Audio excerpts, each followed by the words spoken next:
Like many young people, Alice Diamond dreamed of her future.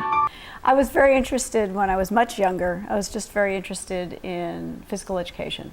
I loved moving, I loved the way it made me feel, and it just seemed like a really cool way to spend your life. To follow her dream, she pursued higher education. I trained as a physical education teacher, although I never taught, and I did graduate work in exercise physiology. I did everything except my dissertation in a PhD in exercise physiology. But a very different job offer from USAA, a financial services company, changed Alice's path in a huge way. She ended up on that detour for 30 years and retired as the president of USAA's Alliance Services Company. In retirement, Alice started looking to fill her days with new activities. I joined Iron House, the fitness center, and started working out there, and I loved it so much. I loved the people there. Then I heard the gym was for sale, and I thought, whoa, I need to look into this. It's a beautiful gym. The equipment is well maintained, beautifully maintained, in fact. And most of all, the people here. I just love the people in this community. From the moment Alice found out the gym was for sale, the dreams of her youth returned full force. And afterwards, she decided to buy the gym. There are more and more what people call Encore Careers. So they retire from one and they still have lots to give and lots that they want to do. So I guess I'm probably having an encore career. We followed her for the first 4 months of her new adventure, and what we learned was a basic recipe for business success. These are the lessons that will stay with us high school students forever. What do people need? It's not like they need more things, but they need a way to make their lives better. And that's what the fitness and the wellness industry can do. It can help people. It's just a broader group of people who are seeking to do more with their lives and feel better about themselves and be able to enjoy their families more.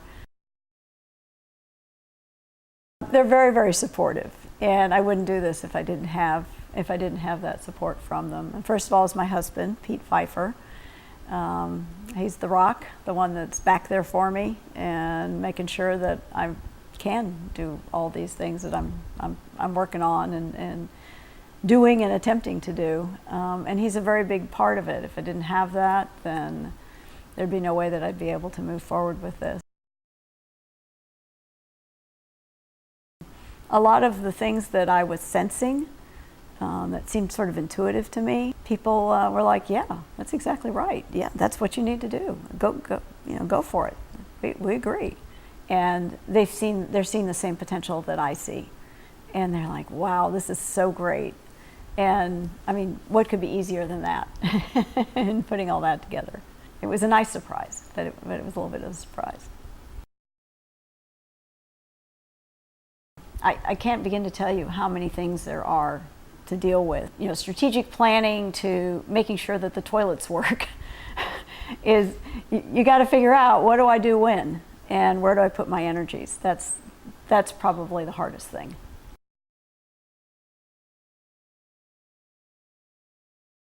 Probably the biggest thing is making sure that you trust your gut and your instincts. Make sure they pursue them and that they think about them and that they dream them. Just so long as you're always learning and you're always listening and you're always curious. If you do those things, then I think you have huge chance of being able to realize your dreams. The basic mission of helping somebody with their health and their well-being and their fitness by ensuring that they make it a regular part of their lives and something they do on a regular, even daily basis.